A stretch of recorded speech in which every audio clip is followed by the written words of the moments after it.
The job of a newsletter operator is 3 jobs: write, grow, sell. I spent a lot of time in this industry. Open rates and click-through rates and everything else, they lie. List size is not money. Open rates are not money. Money is money. I care about this business a great deal. If you come in here, you chat GPT your way to a below average newsletter, I think that sucks. We want somebody who's opinionated. We want somebody who wears their heart on their keyboard. It's not that difficult. I'm not a rocket scientist. Just write something good. People want to hear from a person. That's what this medium is. I think that the secret to a better internet, better informed consumers, better products is... Welcome back to the Creator Spotlight podcast. Today, we are speaking with Matt Brown, the creator of Extra Points, a newsletter covering, as he puts it, the off-the-field forces that shape college sports.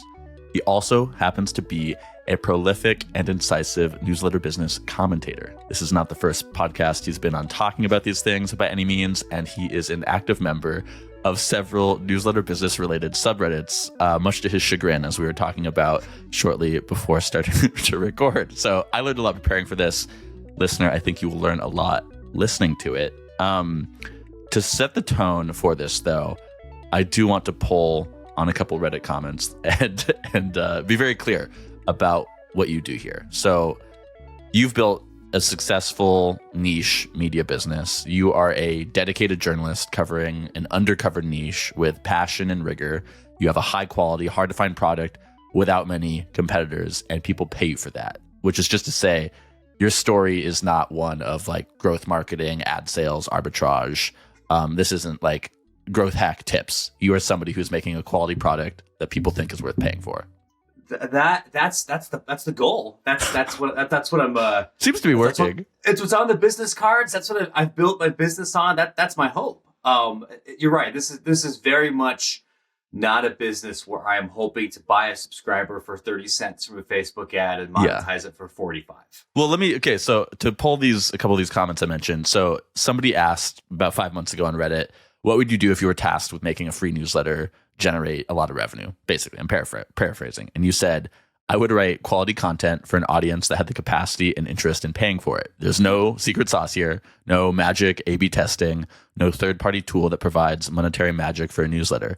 You make money by writing above average stuff for the right audience week after week. So you kind of already added a little bit to that, but I just thought we kind of had to start with that to situate. Is there anything you'd want to add? Yeah, I think you're right when it's saying like, yeah, you're an opinionated publisher about some of these things. And I say this not to like put Beehive or Substack or anybody else on blast, but I think you could go on Reddit and you could go on Twitter and you could go on social media or elsewhere and let yourself fall into this line of thinking that you can let somebody else be your growth engine for you. Yeah. That if you type in these magic words and buy this product, that somebody else will be able to establish this flywheel. And that might work for a little while, but to me, what makes the newsletter business attractive is this idea, even though we actually can't achieve it, but we can get closer this way, of owning your audience. Yeah. And I understand, like, hey, you should build a newsletter, a listserv, instead of depending on your Twitter account or just depending on social media algorithms, because then you could directly reach everybody. So why would we then do that and immediately outsource all of our marketing and all of our advertising and all of our user acquisition? Why would you give up the agency? Algorithms? Yeah, no, do it yourself, right? Like the other people are not going to care about your stuff the same way that you do, and they can't.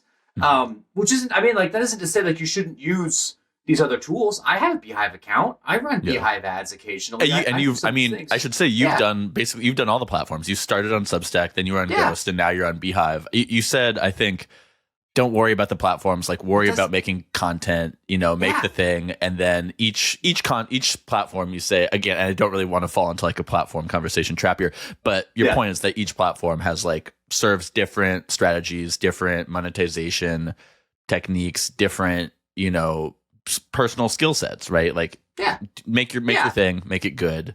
That's about it.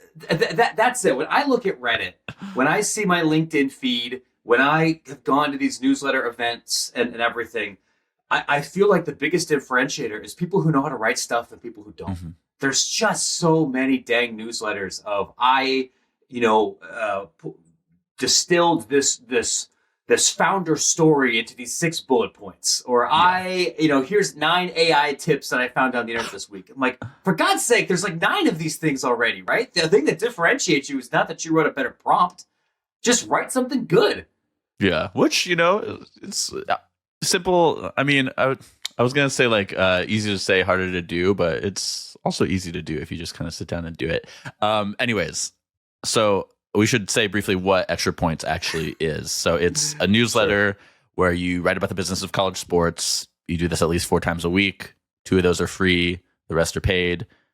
Paid membership also includes a video game and a Freedom of Information Act document directory. Does that about cover it? Close. The document directory we charge separately for. Oh, okay. And that is it's not expensive, but it's not. It's priced to be not so much a consumer oriented product. The newsletter is $9 a month. The Open Records directory is $200 a month. But you're right. If you pay, you get 4 newsletters a week. That's roughly 8,000 words. That's a mix of completely original you charge by the reporting. Word? I do when I was a freelancer, right? Yeah. So you have that, and some of that's completely original reporting. Some of that is analysis that's a little bit deeper, and it does have access to a computer game that we built about being an athletic director, and it includes an ebook version of the book that I wrote in 2017 about college football history. So there's we like to think there's quite a bit there that you're not going to be able to easily find somewhere else. I would say so. Some of that history we'll get back into in a second, but so you started this, I think 2019, and then you were laid off from one of many people to be laid off from a Vox Media company. You could say that in any month, in any year. Anyways, that happened in, I think, April or May April of 2020, right? Yeah. Right as the pandemic was becoming a capital T thing. Yeah. And so you did that. You started a year and a half. You sell it. You are acquired by this company, D1 Ticker. You're there for about 2.5 more years or so. And then last May, you announced that you had acquired it back with a partner. And now that's kind of changed it again. So I'm curious about the acquisition and deacquisition story. Why were you seeking to get acquired? And then why was it right to leave? Hey, if you're enjoying this episode, make sure you subscribe to the podcast so you don't miss next week's episode. We release a new one every Thursday. Enjoy. So one of the things that I learned that first year of running Extra Points full-time as my job, through 2020, was that I'm good at some things. I think I'm a competent reporter. I'm a competent writer, and have an interest, probably a greater interest maybe than maybe some of my reporter colleagues in the business side of running a publication. Part of that was because I had to do both at Vox. But during 2020, and I'm living in Chicago, we're in a part of the country that was substantially more shut down during the pandemic than other places. I have small children, so I was running this publication while doing Zoom first grade or second grade, and then my youngest was too young to be in pre-K. So I'm basically having 3 different jobs, and a lot of the other kind of institutions that make regular life run weren't not running. Yeah. And what I learned after that year was I think I can do this. This publication's growing. I think there's a real market here, but if I have to do everything, I will die. Because I feel like reporting at that level in and of itself is a full-time job. And then you have the marketing, and you have the tech stack, and you have the outbound sales, and you have conversations like this one and everything else. That's another job too.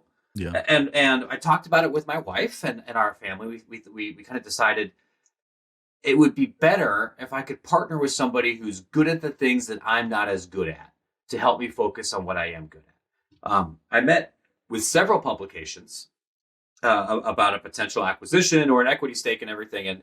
And D1 Ticker was really attractive to me because I already had a relationship with the founder and CEO of the company. D1 Ticker is an extremely college sports industry B2B focused brand. I thought partnering here would improve my journalism because it would improve my access to many of the important people in this space. And I liked them. And it was I think it was about a great 2 years, legitimately. I thought we did some great work. I learned a lot. I'm still very friendly with the people in that company. But I was the only person, or one of the only people they had there, that made original content. The D1 Ticker email newsletter is a curated newsletter that makes its money through selling job ads. And it's been around for some time, right? Oh, sure. Yeah, years and years. And in many ways, I think it's kind of a throwback to like a 1990s media company, because we don't really have clipping services anymore, but except for D1 Ticker, which is read by literally everybody in the industry. And they came to me and they said, listen, we love you. We love this publication. We think it is important in this industry. We want it to continue to exist, but we can't support it because you need things as a reporter that we don't really know how to do. You're the only reporter in the organization. The only reporter in the organization. Yeah. And we're trying to make money in some of these other new ways. And we can't support this investment the way we wanted to. So we'll if you can find another buyer, another equity stake, we'll let you have it for pennies on the dollar. So you can keep this thing going. I'm like, well, that's great. I don't really want to go get a real job at this point. And so I'll buy it back. And we did the round again and talked to most major publishers and a bunch of private equity houses and some small investors and found a relationship now that I think gives me a larger chunk of control to try and build something a little bit different. And now we have 4 full-time employees and are looking to potentially grow again later this year and charting our own course. Yeah. So the full-time employees, you brought in the first one in November, Stephen Torini, a salesperson, again, something, bringing in somebody who can do something that you're not as good at. Another one last month, January, Sam Weber as VP of marketing. And then I think you also have a couple of freelancers. You've referenced Hector Diaz, who does social media. Who else is the team? So, Dennis Ashlar is my business partner. Yes.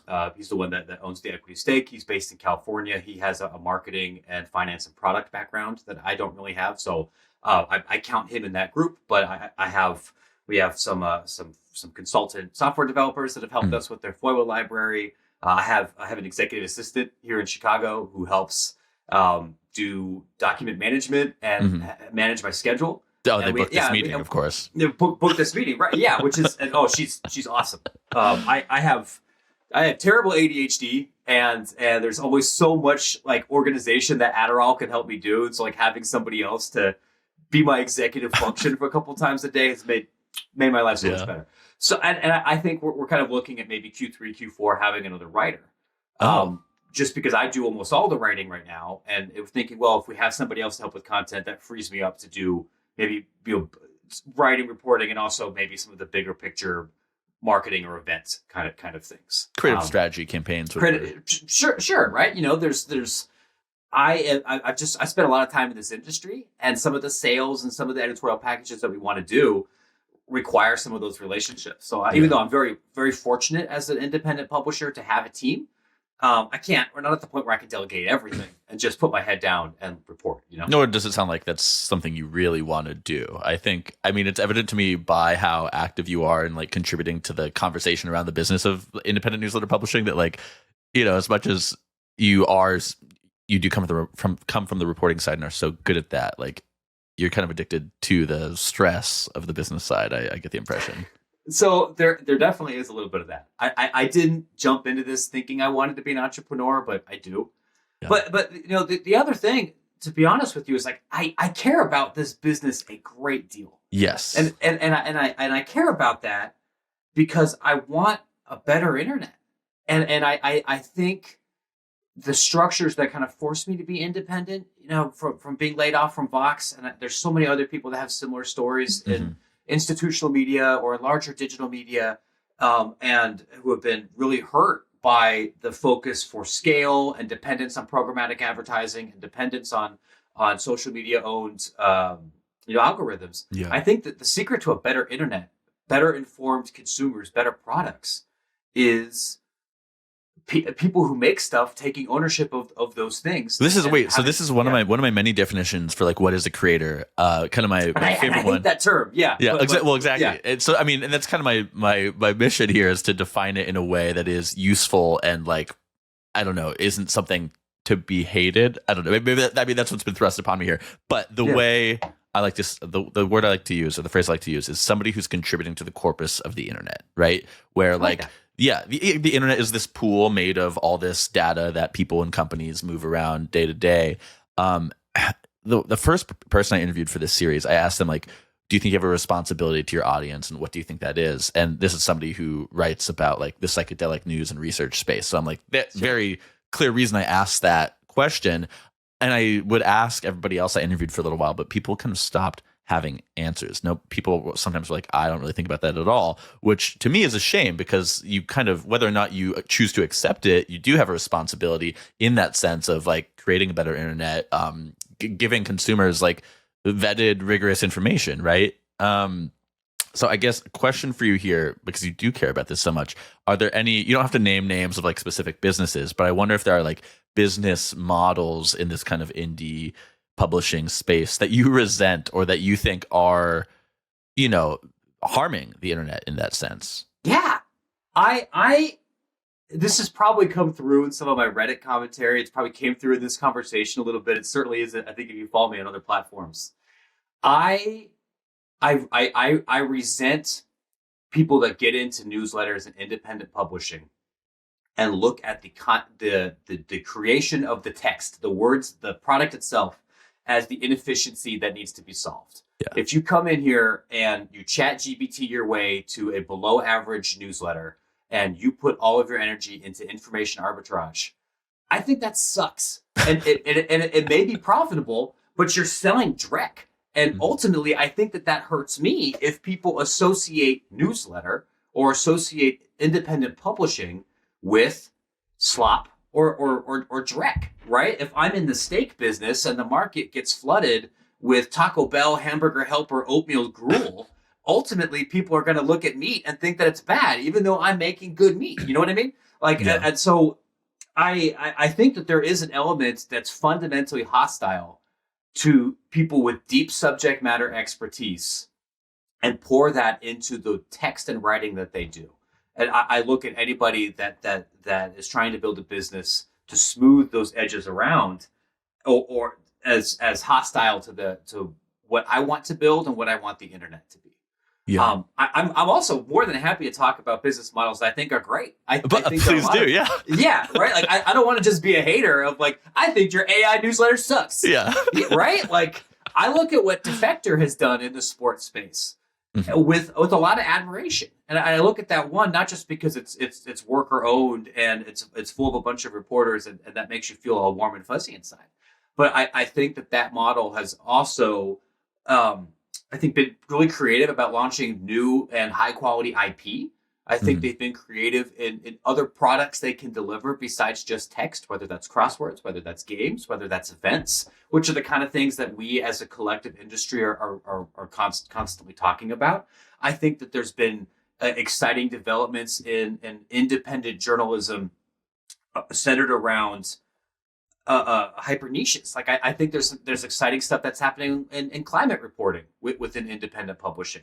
I think there's exciting things that's happening in local with people that are doing actual journalism. Like I don't want to sit here and crap too much on the local newsletter that's just an aggregation of restaurant openings and things to do this Friday, because alt weeklies are dead in most places, and that still provides some service. It's serving a real need. It's serving something, and it's not a complete arbitrage play. But like, I live in Chicago, and one of kind of like my North Stars and like the places I really look up to is a publication called Block Club, which is a bunch of reporters that were laid off from DNA Info, and some of it's been foundation funding, but they get out there and they're like, I'm going to cover this zip code.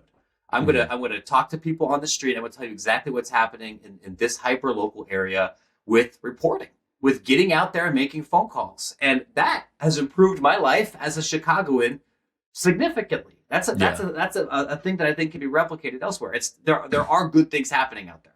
Well, okay, so you mentioned Defector, and I on another podcast have interviewed Jasper Wang from Defector, who is kind of their business guy and has been kind of the token business guy for a number of these worker-owned independent media outlets, 404 Media, Hellgate in New York.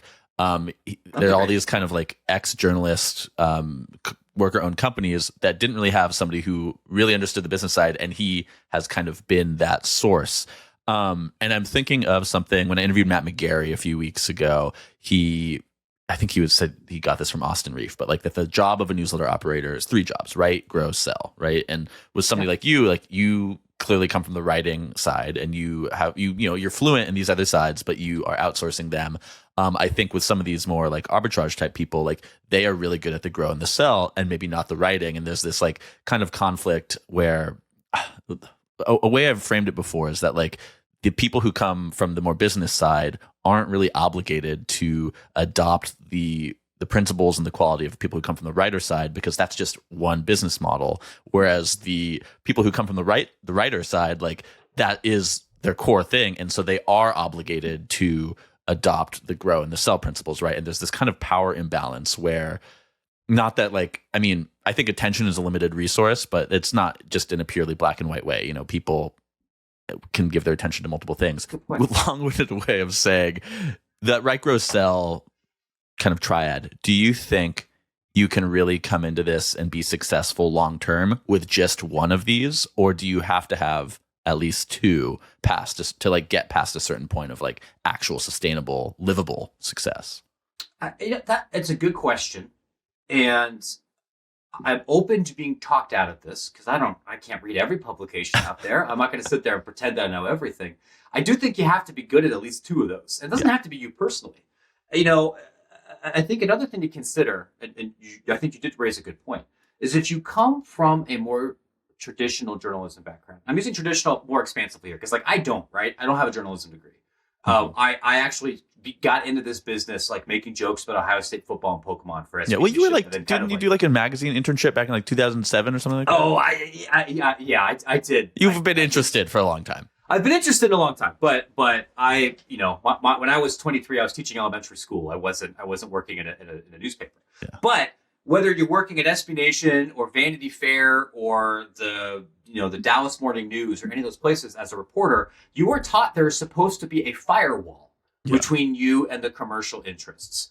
You are, as a reporter and you're interviewing somebody, you're not also trying to sell an ad package or a sponsored post. Like that, in fact, that would get you excommunicated from the high priest of the Neiman Labs, right? Yeah. And then when you are, when you become an indie publisher, you don't have that luxury. And it's something like I worry about a lot, about whether I'm actually the firewall is actually then a forest fire coming towards you very quickly.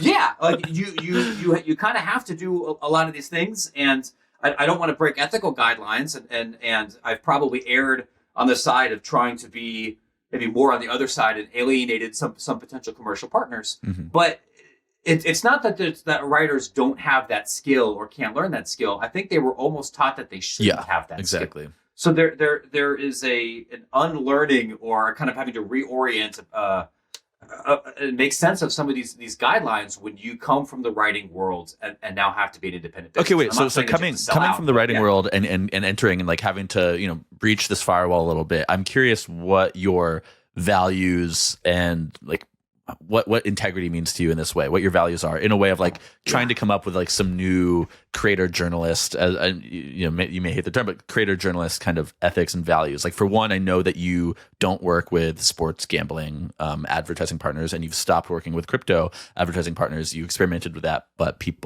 your readers didn't like it. So in this sense of like collapsing that firewall and having to be fluent in all three of those write, grow, sell jobs, what are some of your values that like guide your decisions? This is a really good question. I was thinking about that all morning after you reached out to me ahead of time. I think a very overarching principle for me is to be fundamentally and radically honest with your readers and to care about them. And so I look at that even independent of advertising relationships. If I really care about my audience, everything that I do, I want to be additive and to help expand their understanding, to entertain them, to give them something that really makes their inbox better, because there's a lot of crappy stuff out there. And so that principle has to guide what I decide to write about in the first place. And then as I think about potential advertising partners, it's can I look my audience in the eye and disclose that I'm taking money from these people, and does taking money from these people and bringing in an ad or a sponsorship detract from the higher goal of the publication to make you more informed, to make you more entertained, more educated, more connected. And a lot of the times I think the answer is like, actually those partnerships can be additive. Mm-hmm. So long as you can be honest and upfront. And there's other times where I think it's like, well, it just doesn't hurt anything. So we can say yes to that. But in terms of like the red lines, you're right. Like I don't take gambling money, and that isn't out of some like puritanical prudishness against gambling, so much as it is like, do you realize how ridiculous it would sound for me to write like, and here's an article about NCAA governance reform and improving the athlete experience. Just because it's something you have to kind of criticize in your writing. Then I think that would feel ridiculous. And for a while during the kind of the first crypto boom market, a lot of the crypto ad opportunities that would come up to me felt indistinguishable from gambling. Like, what's the difference between making a bet on a 3-team parlay versus making a bet on this shit coin versus that shit coin? Like, to me, it felt fundamentally the same. The other thing that I turned down, other sin related industries, and it's not like Brazzers is calling me up all the time asking for sponsor stuff. Like, that isn't a thing. But like, I have turned down CBD stuff, and it's not prudishness either. Like, I live in a state where that stuff is legal, but it's not legal everywhere. And I worry that would detract from the message of what I'm trying to promote. But that isn't to say that I would turn down other opportunities depending on how they were structured. Yeah. No, thank you for laying that out. I think that's like, again, going back to the idea of like, it's about contributing to the corpus of the internet and having responsibility. That's something I want to try to propagate in this series and like encourage people to come up with their own values, whatever those may be. To the Vox Media of it all, kind of a scheduling accident. You are the third guest out of my last 4 to have been laid off from a Vox Media brand. There's a lot of us, man. I'm sure this time the layoffs are going to get it right. This time they definitely are. The money's going to flow. But I think 2 weeks ago or so now, as we record, my episode with Jenna Stieber, formerly of Polygon, came out. Mm-hmm. And today, as we record, the episode that came out this morning, newsletter that's coming out tomorrow, is with Kofi Yeboah, who was laid off from SB Nation 2 days ago. Yeah, it's kind of the first time where I've been in the middle of writing one of these things. I've already recorded it, and the person has been laid off, and it's like, well, now my whole story is I have to rewrite this. Okay, so bear with me here.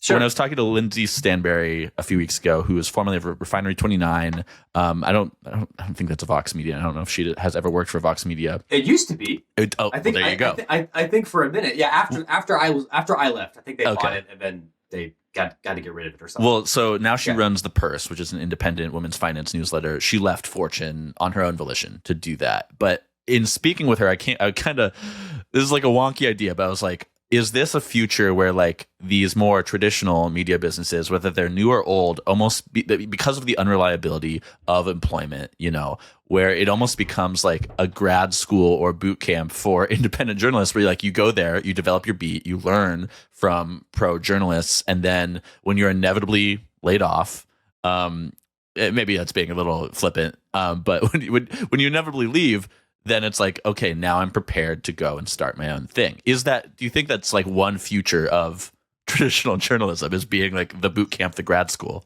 Yeah. And I don't think that's too flippant at all. I say this exact thing when I talk to like undergrads and graduate schools for journalism. Like, you're going to get laid off. Yeah. There's no death and taxes.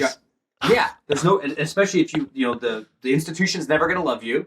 And you go and you make that part of your identity when you're 26 and you feel really, really good about it. And then they're going to lay you off.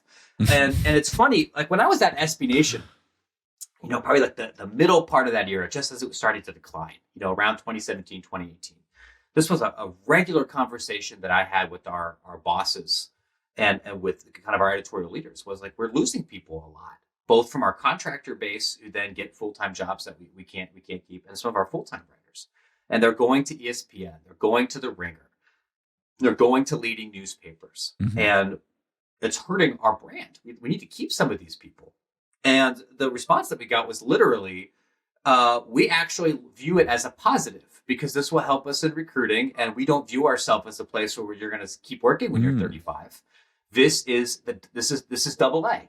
And eventually you're going to get called up to AAA, or you're going to get called up to the majors, and then we'll go find the next 23-year-old, the next Kofi, and do that. Yeah. Like, that's kind of a cynical way of doing things, but there is a math behind it. There is a method to that madness.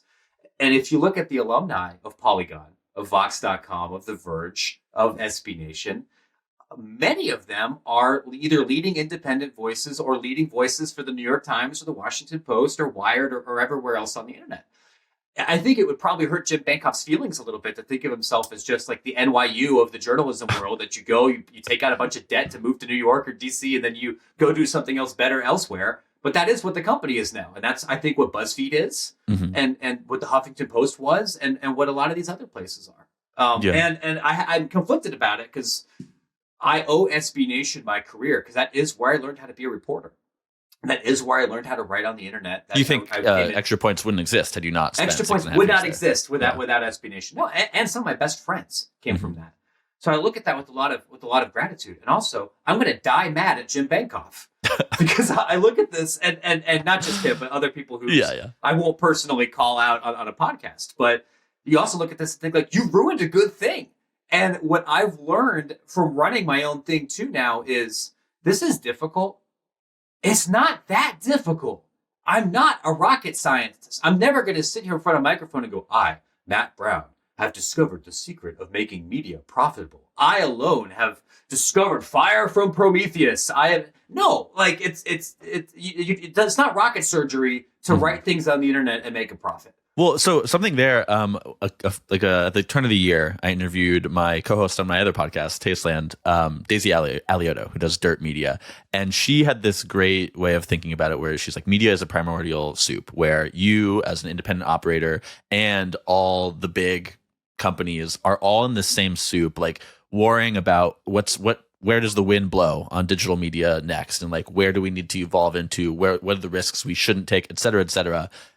And the way she framed it, of course, as a small independent media operator, is like, you have an advantage because you only have to come up with however many $1,000s you need to pay yourself and your employees and hosting fees, whatever, every month. Whereas like Condé Nast needs millions every month, which I think is, of course, an independent operator would say that. But I don't know. Like, I'm also thinking of a lot of what I've been reading after Kofi has been laid off, like Vox Union statement about like, and I forget the name of the group publisher who kind of sent out an email that Awful Announcing published, where he's like, we're doing this to make this a sustainable business. This is a profit sense. And then you see stuff about like, in that same article, they're talking about like, oh, the last time this happened and they brought in all these executives and laid off talent and like that didn't fix it. And I don't know, long-winded way of saying, do you miss being part of a larger organization, or do you prefer kind of the come what may of independent entrepreneurship? I miss a lot about being in a larger organization.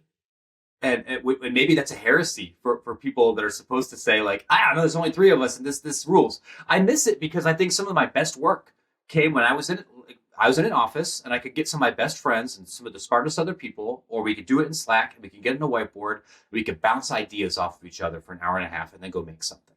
One of the biggest problems with being independent or semi-independent or small is that it's difficult to find people who say, I love you, your idea sucks. And talk you out of something, or there's a lot of sycophants maybe who want to work with you. Sure. Or right. Like any writer who says that they don't need an editor, I think is somebody who is lying to themselves. We have good ideas, but we also need to be saved from ourselves. We need someone to say your 3,000 words should be 1,500 words, or maybe this thinking isn't this error in your thinking. And I loved having that with a larger organization. There are things that I don't miss, right? And like, I did not raise money from NBC or from venture funds or anybody else at a certain valuation, so I don't have the same pressures to grow at a certain scale. And this is something that I think Defector and Hellgate and many other independent places have done well, is recognize we're not going to be a $600 million company. We're gonna grow enough so everybody can make enough money to buy Chinese food without having to check their bank balance, and so you can have health insurance, and that's going to be it. And we're gonna go take our tiny profit and get to have a nice life for yourself. And you can do that if it's just 8 of you. When you borrow money or you take investor money or you chase this other kind of scale, you can't do that. And then you can get boxed into some challenges. And I think that Vox wasn't the only place that did that, but there was a rational reason why they made those decisions too. I don't have the capital to do everything that I want to do. That's part of the choice here that I made. At this point in my career, I would say there's very, very, very few large organizations where I would walk away from Extra Points and say, I'm going to go join that. And if you But you're asked me implying 3 or there's a 4 few. years ago, look, man, if ESPN calls, of course I'm going to take the phone call. I might say no. Yeah, but you take the phone call, of course. Yeah, I would take the phone call. And quite frankly, if like Block Club called me and said, "Hey, we want to get into sports. Do you want to go, run our Chicago bureau?" I would take the phone call. But I think if the Washington Post or the LA Times did, I would say no. And 2 or 3 years ago, I probably would have said yes. You gain a comfort level of doing things yourself. Let's talk about your audience for a bit. So I listened to your episode of the Send and Grow podcast from a year and a half ago, and you said that the newsletter serves 3 audiences, which are pretty much split equal lines, being gigantic nerds about college sports, current industry practitioners, people definitely working in the industry, and then students. Would you say that it is still an even split? I would say less. Now we are probably, the students are probably, because then I should say then too, you had like I think 16,000 subscribers. Now you have about 29,000. So you've almost about 29 now. Yeah, I would say now of that stool, the student pool is the smallest and the nerd pool is the largest, but not disproportionately so. That's good for the business. In many ways, students have less money to spend, right? Students have less money to spend, but students are a very attractive advertiser demographic, right? If you are trying to work with graduate schools to promote their MBA programs, they want to know what kind of students you have, or an energy drink company, or right, like people want to get in front of 20-year-olds. It's good for the business in some ways. There's other demographics I think we'd like to grow and be a bigger part of, but. Yeah, we reached 3 of those, which makes this both a B2B and a B2C company, or a B2B company that speaks in a B2C voice, which has its many such cases these days. Many people are saying. But that's one thing I like that you said too. I think you said this in that same interview. You said that you, with every story, you aim to hit 2 out of 3 of those audiences, which I related to a lot. As I try to curate a good mix of people from different niches and backgrounds and industries and media, whatever, for the Creator Spotlight newsletter and podcast. And my thinking is like, at minimum, I should hope that every member of the audience finds one of these interesting per month. I know that they won't all be interesting to everybody. I hope they are. I do my best to make them so. But I think that's a really healthy way to think of it. And is that something you're thinking of actively, though, or you're just kind of like, these are the editorial decisions I make, and I'm pretty sure we're going to hit 2 out of 3 every time? No, it's very active, because on some level, in my kind of beat, you're somewhat dependent on the news cycle, right? If there's another huge antitrust lawsuit, I got to write about it. If a conference falls apart, I got to write about it. There's some things that are more in my control in the news cycle, right? Like, what stories can I break? Who returns my phone calls? What FOIA did I come in? And then there's things that I consider, like, should I write about this? Can I add to this conversation? What phone calls can I make to add this? So, and as I'm kind of laying out my editorial calendar, I wish I could tell you I have a month planned out in advance. No, I don't think anybody can. It's like I'm about a month. Days a month is the furthest I ever get. I'm trying to get further, but it's hard because you got to write the thing too. So you got to write the thing. You don't know who's going to call you back. I get a week, and then inevitably halfway through, I'm like, shit, we got to change something else, because something else just. I hope I can say that here. But so I'm looking at which groups am I hitting over the course of a week from this subject matter, and then I'm thinking about it as I write the story. How can I translate a topic that on the surface might be way more important to operators into something that a normie or a non-industry person might care about? How can I make sure that I'm not using the jargon? Should I be more explicit? Like, hey, listen, sport administrator, conference commissioner, I know you care about that. Let me explain why Doug in Muncie should care about this here too. And I'll even say it just like that. Does it work every single time? Probably not. Does it work enough of the time to build a successful business and to, I think, build a world where the audience feels really engaged and connected? I think so. Well, wait. So speaking of that, you send at least 4 times a week. You're very active. Does the audience talk back? So I know you have 50,000 followers on Twitter, maybe 80,000. I forget, something like that. Yes, that's not 50. Yeah, again, and Reddit, Instagram, Blue Sky. You're pretty active. Tell me about the more like two-way relationship with the audience. Yeah, and this is something I'd like to get better about. it's a challenge for a lot of operators on the internet because it's hard to kind of steer everybody into one place, right? And that's why we're everywhere. I get a lot of email feedback, and I would say, broadly speaking, my industry audience and my readers over 50 are far more likely to email me back or to text me back after a story.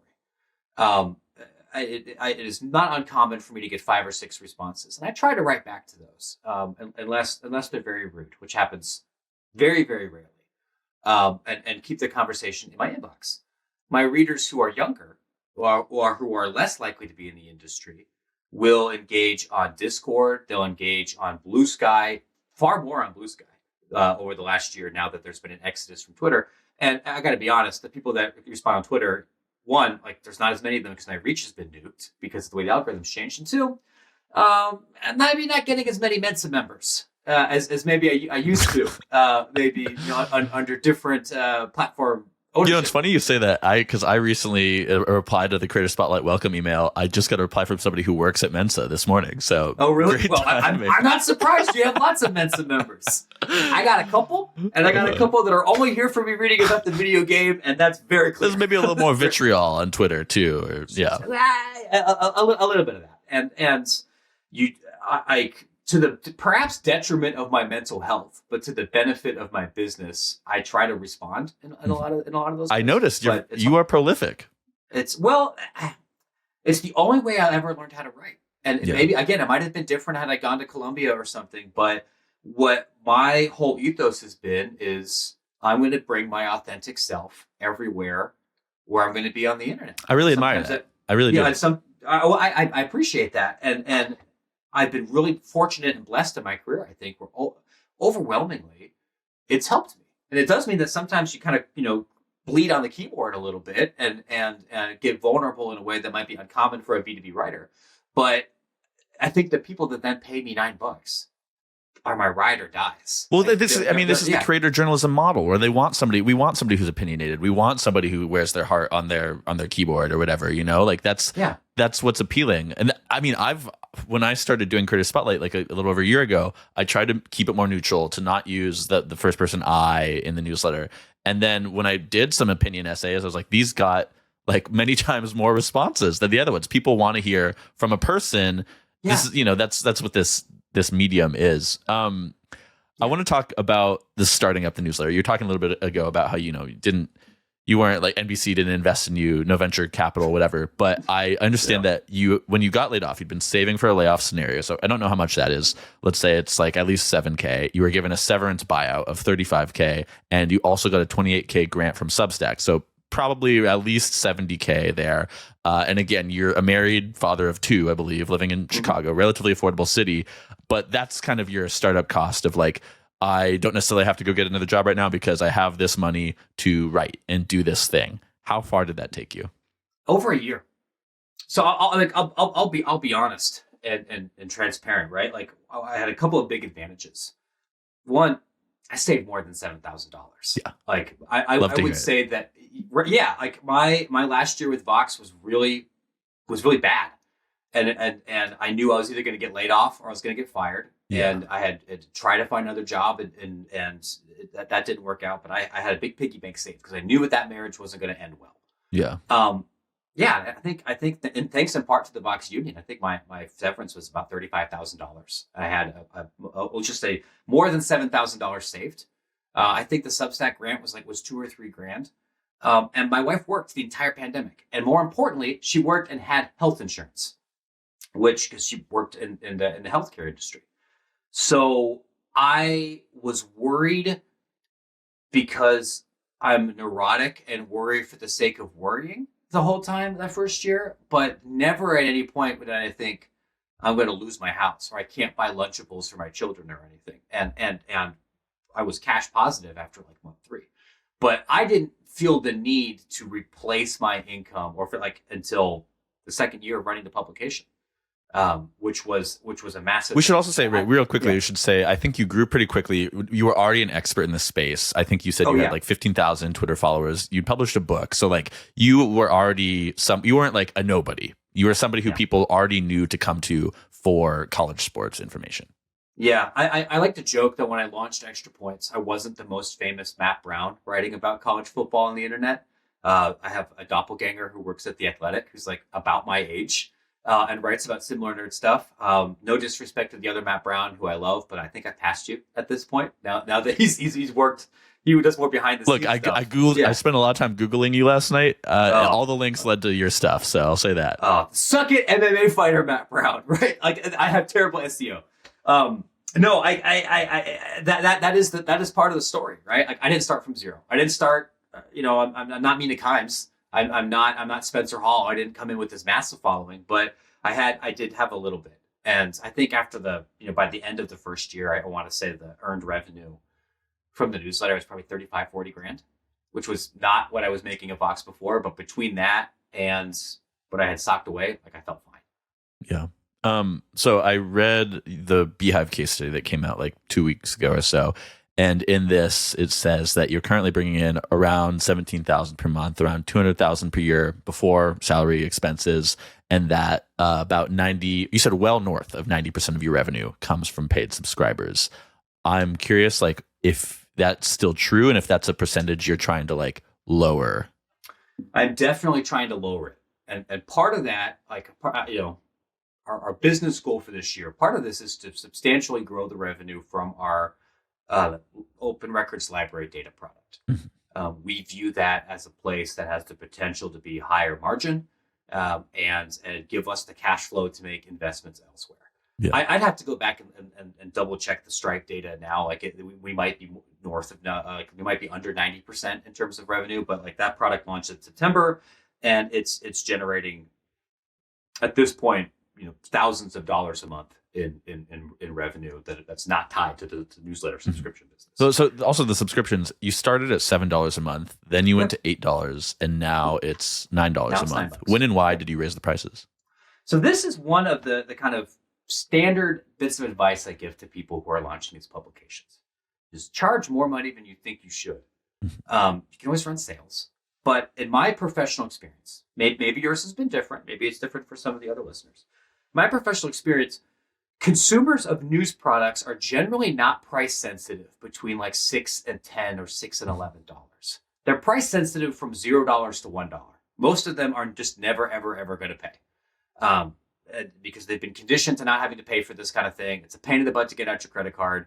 And I, despite being a pretty prolific, active writer, I can't give you more stuff than Disney Plus can or ESPN Plus can of one dude. So if you want to view it from that vein, I can't possibly compete. But, we found, when I launched, I thought like, oh my God, I have to just like smother people with content if I'm going to ask them for $7. There was a time when I even wrote every day. And the feedback I would get from my readers was, Matt, it's a lot of stuff, but I can't read all this. Man. Yeah, I got other shit to read too. I got other shit to read too. I got a job, right? Like, you don't have to, and plus it was killing me, right? Mm-hmm. And every time I've raised prices, I think I went to $8 after 1 year, and I raised to $9 in 2024. I mean, it was like a 97% renewal rate. Like that wasn't a thing that bothered people. Because they felt like they were getting their money's worth. I don't anticipate going above $9 anytime soon. I think there's a psychic thing that might trigger around $10. Yeah, and I want to. Well, that 2-digit instead of 1-digit. The 2-digit. I think the only way I would do that is if I could, and maybe I will do this, this year or next year, is have different tiers of membership. So people that are more fans that want a lower level product could pay less. And my people that make $600,000 a year as the athletic director for Ohio University. Shout out Paul or whoever that is. I don't know. Yeah. Shout out Julie, right? Like Julie, I've got your contract. I know how much you make. You could pay more. This is you writing this off as your professional development expense. By the way, so the FOIA, as you say, Freedom of Information Act. This is something that, like, the longer I've been a consumer of independent journalism, like, I think of Ken Klippenstein, I think of Seamus Hughes, I think of you, and this becomes kind of this again, like, I'm way more steeped in this world than your average person, so I think most people aren't thinking this, but to me, this becomes like a very clear, like, well, this is why you pay for this, is because I am going out and paying to access this information that you're just not going to get otherwise, and that becomes a very clear and all three of you, these names I just mentioned too, are like rigorous journalists who like are kind of maniacal about getting information out there. I don't know. To me, like that becomes enough, almost a way to like, oh, like I'm not just paying for like their salary or whatever, but it's like they have to go buy this thing, so I'm contributing to that. And I tell my audience that, and I want to say Ken does this sometimes too. Yeah. I think there's a misunderstanding about how open records laws work in this country, and certainly at the state level. They're not always free.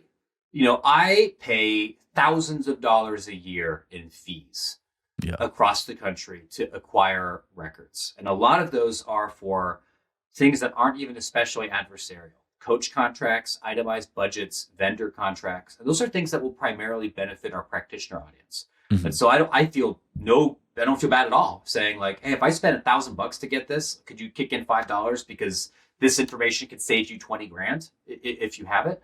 But when I do traveling and when I pick up other reporting expenses, I'm transparent with my audience about that. Yeah. Like, I want to do this.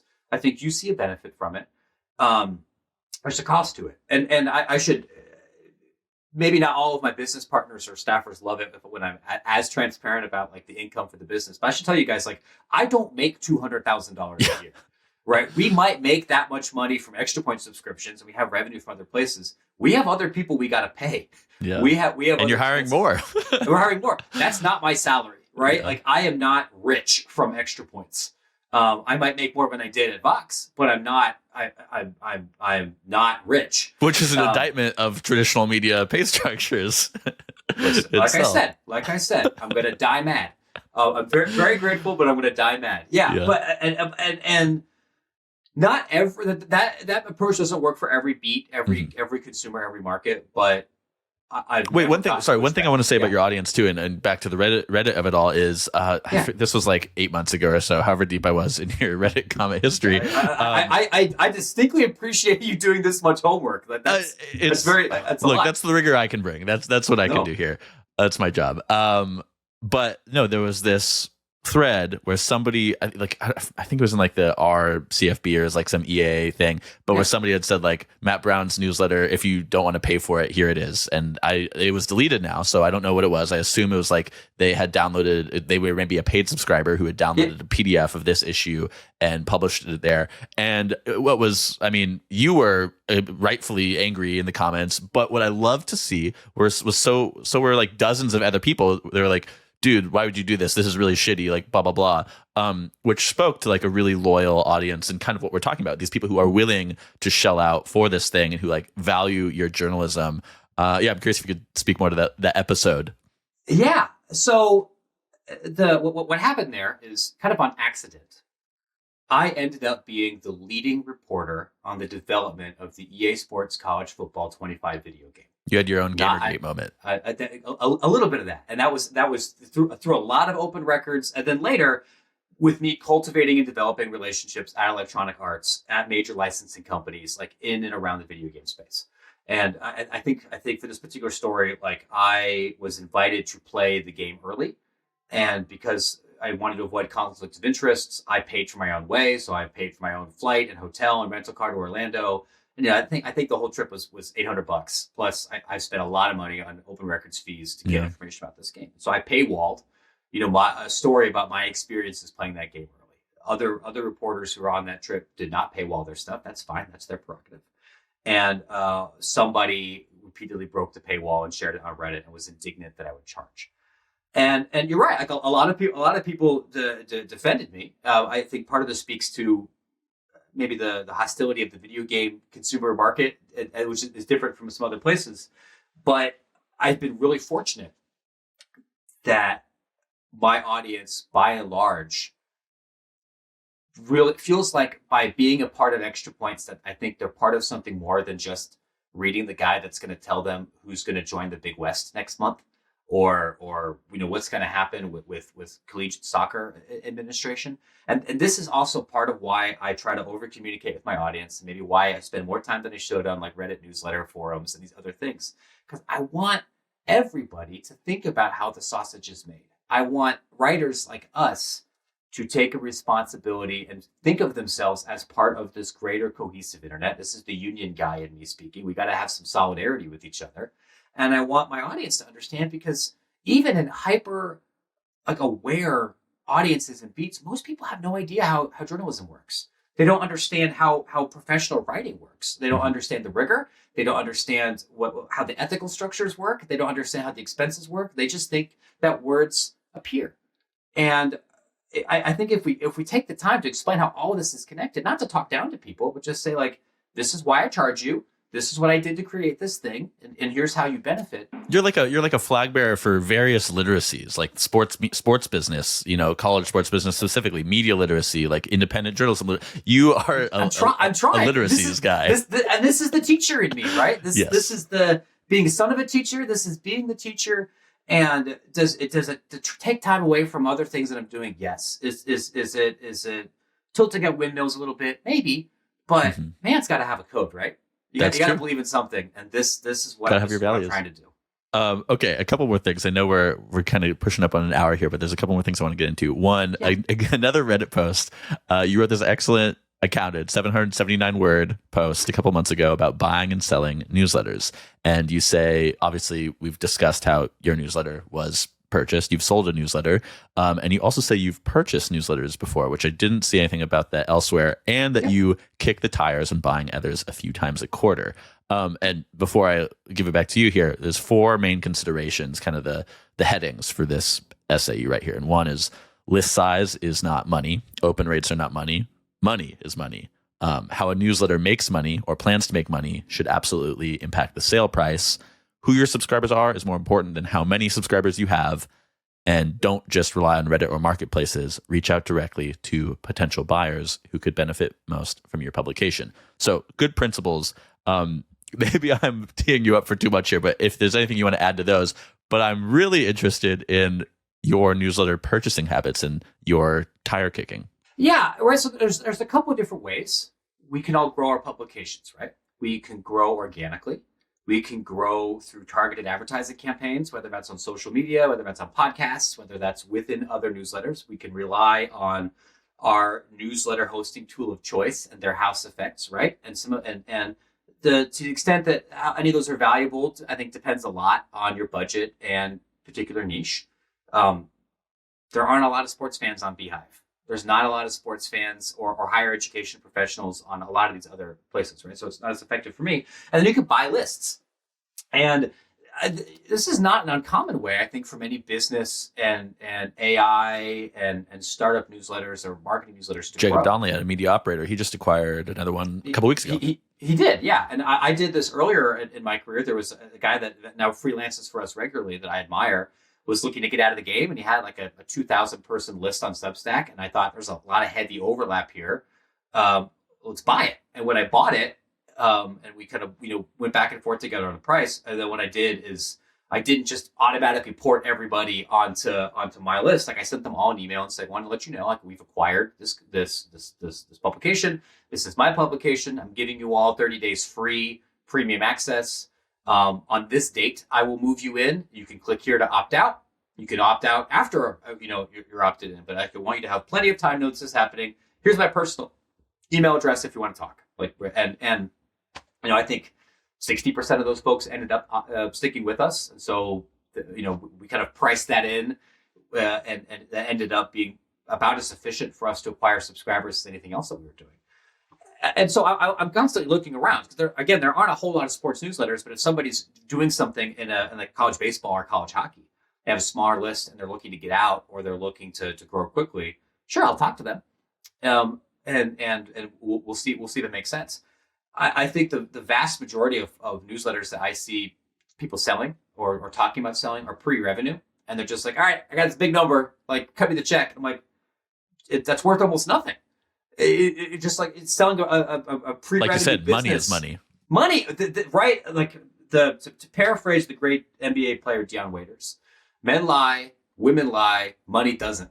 All right. The only metric I really care about is my Stripe direct deposit, because open rates and click-through rates and everything else, they lie. Not that we should ignore them. and this is just something that I think a lot of operators in the space don't care about. Like I see often on LinkedIn or Reddit or social, like I just grew to 5,000 subscribers. Here's what I learned. I'm like, well, did you make any money? No. Well, then who fucking cares? Like aren't you doing this to make money? If not, great. I did something for my own personal spiritual edification. Here's what I learned. That's fine. Talk about that at your sewing circle. Like I'm trying to make money. That's what's important to me. That makes sense. What do you think is the most important story personally, or more like, like we've been saying, like for the health of the internet or the industry that you cover, most important story that you've published in Extra Points? That's a good one. I'll tell you, I don't know if it's not the most important, but it's one that's really important to me. And exactly. I know that it changed the thinking of a lot of people. So this happened last year. I went to Provo, Utah, and spent a week embedded with the BYU athletic department. I read this one. Oh wait, yeah, no, I read the beer drinking BYU fans, maybe a different one. No, so there's two stories components to this, right? And I've been wanting to write the beer drinking story for 6 or 7 years. For those that are unaware, BYU is the flagship institution for the Church of Jesus Christ of Latter-day Saints. You might know them as the Mormons. They don't drink. It's a more theologically and conservative entity. My wife went to that school. I was born and raised a member of the LDS Church. Went on a mission. Got married in the temple. Only very recently decided, I don't think this is for me. And I always kind of felt on the periphery of LDS culture because I'm a Brazilian liberal Democrat. Like there's like those people don't really exist in America as Mormons, and that was me. So I go there and like I want to go find the non-Mormon people who still are ride or die BYU fans. And the school helped introduce me to some of them, and I found some of them on social media. I tailgated with them. Took a Jello shot with them before going into the stadium, which the athletic director and the comps professionals didn't know about. That's fine. And it was a great experience. And then I wrote about that, and I also wrote about like what a more personal angle to this, because like this was around the time like I don't think I want to be a part of everything here, but I can't ignore the first 37 years of my life. Like even if I'm not going to go to this church anymore, like you guys are still my brothers and sisters. This is still a big part of me. And what is interesting about athletics is it can kind of serve as a third space for people that want to retain some kind of cultural tie or identity to these people without necessarily doing everything. Like, and when you explain this to other religious groups, are like, that's of course. Do you realize how many lapsed Catholics there are watching Notre Dame football games? Like, not everybody's watching from the Knights of Columbus Hall. Of course, that's called Notre Dame fanhood. That's called I went to a Jesuit school. They're all lapsed Catholics, right? But that doesn't really exist in Mormondom. And I wrote about this, and I was really concerned about it. Like are my wife's family going to scream at me for admitting I'm not Mormon anymore? Am I going to get phone calls from Salt Lake City or from BYU's administration for thinking that I misled them in any way, or that this was pejorative or derogatory to the church? And that matters to me because like I still care about these people. And the feedback I got was uniformly positive. And there were people within the school and within the church that said, like, this is making us kind of think a little bit about how we can make athletics a more inclusive space to lots of people, because we care about maintaining those cultural bridges, because that's families, yeah. Right?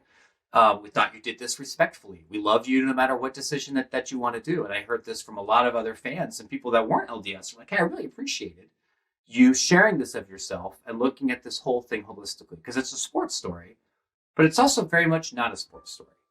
And I look at that, and one, that piece drove more paid subscribers than almost anything else that I've ever written about something that's not a video game, but changed by thinking about a lot of stuff.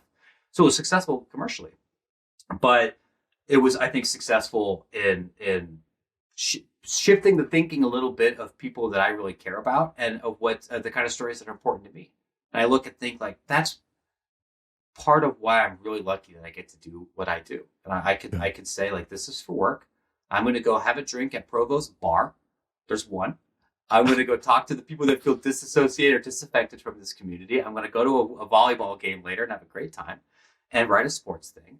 And people are going to love it. And that's a fun job. This is, to me, this is like what this independent journalism thing is all about. Like, you are not the only person I've spoken to who has come from a journalism background and then started their own thing, and like part of what's been so important to them is being able to insert more of them and their lived experiences and like their priorities as a person out in the world, not trying to affect some kind of like journalistic neutrality. Like that's something I love about kind of independent journalism, and I think is important. I had this kind of off the cuff tweet the other day where I'm like, 3 tenets of our current cultural moment. One is a attempt to decrease friction in various things, which would be Zyn, crypto, sports gambling on your phone. Another is entrepreneurialism, being gig economy, creator economy. And then a third is decentralization of meaning. And my examples there were like, destruction of traditional media, the idea that you are the media, Doge, crypto, or not crypto, community notes on Facebook and Twitter replacing fact checkers. Like these are kind of these things. And I think one pro of that is kind of independent journalism coming out in a world where like there's this decentralization of meaning. People like you who like tell these stories that are important to you specifically, and people who like share your interest and background like that, but also bring a rigor and a journalistic integrity to it. Like that is, I think, one of the best things to come out of these things that can otherwise be tumultuous and dangerous in our culture. Yeah, I appreciate that thought, and I think there is a lot of truth to it. As a consumer, I think it's challenging because it's also difficult to differentiate between who has rigor and who doesn't. I agree. I don't want to say that I have perfect rigor because I'm one guy. I want to live in a world where we can have independent voices, but we still have the Associated Press. Yeah, I think we could end it there though, unless there's anything else you wanna say about that.